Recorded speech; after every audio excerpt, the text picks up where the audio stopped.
Pondok pesantren adalah lembaga pendidikan agama Islam dengan sistem asrama atau pondok yang dimana kiai sebagai figur sentralnya, masjid sebagai pusat kegiatan yang menjiwainya, dan pengajaran agama Islam di bawah bimbingan kiai yang diikuti santri sebagai kegiatan utamanya.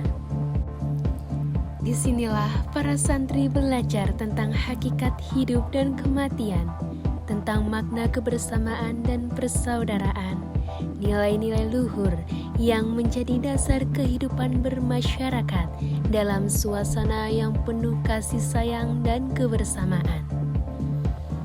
Di pesantren juga diajarkan tentang ilmu agama, ilmu pengetahuan, dan pengembangan bakat dan minat seperti tahfizul Quran, kajian kitab kuning, kaligrafi, PKS, PMR, Paskibra, Pramuka, Hadro, Jurnalistik, Cosmic Arabic Club, English Club, Social Club, Silat, tenis, dan masih banyak yang lainnya.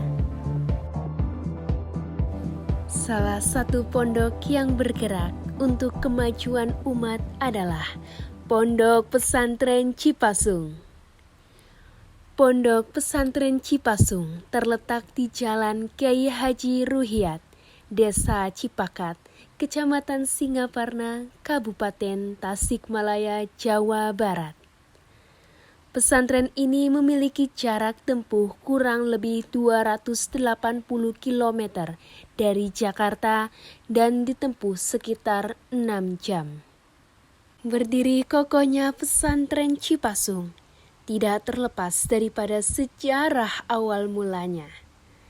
Pesantren Cipasung didirikan oleh almarhum Al-Maghfurlah Kiai Haji Ruhiat pada akhir tahun 1931. Semula santri yang menetap di pesantren ini berjumlah kurang lebih 40 orang. Sebagian santri tersebut adalah mereka yang ikut dari pesantren Cilenga, tempat Kiai Haji Ruhiat menimba ilmu. Thalabul ilmi fardhatun ala kulli muslimin. Menuntut ilmu itu wajib atas setiap muslim. Selain santri yang menetap, banyak juga yang bersinergi untuk menuntut ilmu di pesantren atau santri kalong yang hanya mengaji pada malam hari dan siangnya kembali ke rumah. Mereka adalah warga yang tinggal di sekitar komplek Cipasung. Sebagian pembinaan agama terhadap anak-anak usia muda pada 1935 didirikan sekolah agama atau madrasah diniyah. Sekolah inilah yang paling pertama didirikan di Pondok Pesantren Cipasung.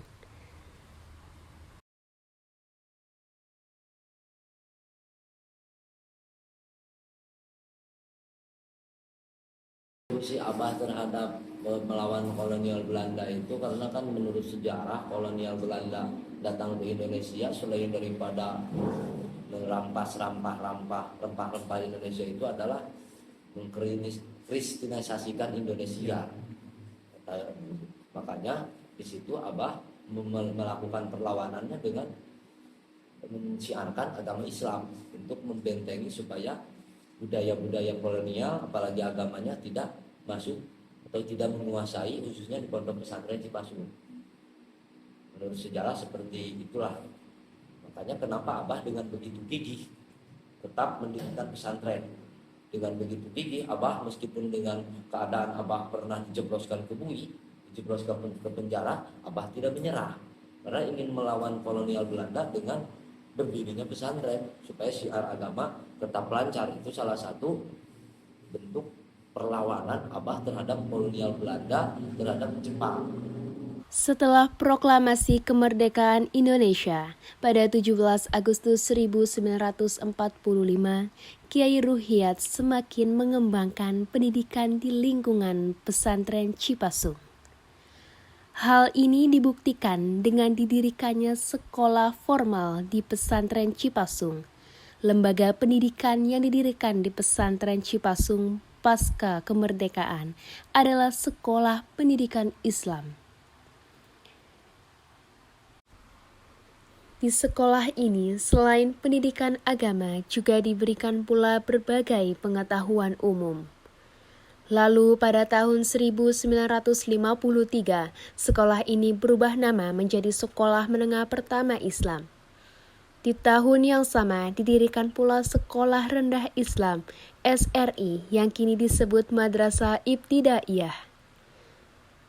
Untuk sekolah menengah atas pun turut didirikan.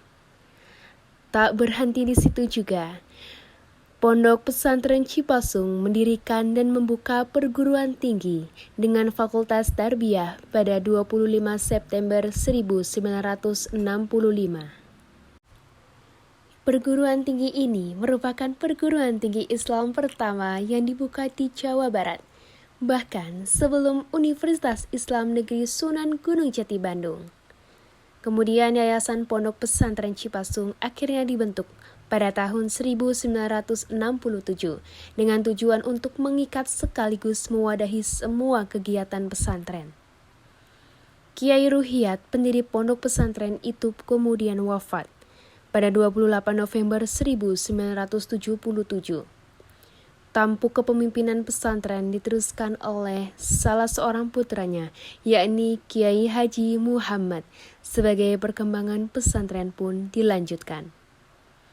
Selain Kiai Ilyas mendirikan Biro Pengembangan dan Pengabdian Masyarakat pada tahun 1982. Lalu dalam perjalanannya, Kiai Ilyas menambah Fakultas Dakwah, lalu nama Institut Agama Islam Cipasung. Selain itu, didirikan juga Sekolah Tinggi Ilmu Ekonomi Cipasung pada 1999. Dan dibuka program Pasca Sarjana UII Yogyakarta, kelas khusus di Pasung. Namun dengan adanya larangan kelas jauh, maka pada tahun 2010 kelas khusus Cipasung harus dibubarkan. Dan pada 2003 didirikan Taman Kanak-Kanak Cipasung dengan nama menjadi Taman Kanak-Kanak Islam Siti Aisyah Cipasung. Kiai Haji Muhammad Ilyas Ruhiyat wafat pada 2007. Perjuangan untuk mengembangkan pesantren yang akhirnya diteruskan oleh Kiai Haji Dudung Abdul Halim sebagai pimpinan Pondok Pesantren Cipasung. Lalu ia mendirikan program Pasca Sarjana dengan program studi pendidikan bahasa Arab dan dilanjutkan didirikan pula Sekolah Menengah Kejuruan Islam. Untuk mendorong motivasi semangat mereka dalam menuntut ilmu dan menekuni berbagai macam bidang, Pondok Pesantren Cipasung memfasilitasi para santrinya dengan seperti masjid, gedung, asrama putra dan putri, aula, madrasah, atau ruang belajar yang nyaman. Selain itu terdapat pula laboratorium bahasa, laboratorium komputer, perpustakaan yang kaya akan media untuk membuka wawasan dunia. Ada pula sekretariat, sarana olahraga, tenaga medis, dan dapur umum yang digunakan oleh para santri. Pondok Pesantren Cipasung pun memfasilitasi dengan mobil kesehatan santri. Hal ini sangat berguna dan tentunya untuk memenuhi segala kebutuhan Pondok Pesantren Cipasung, memfasilitasi pula adanya minimarket.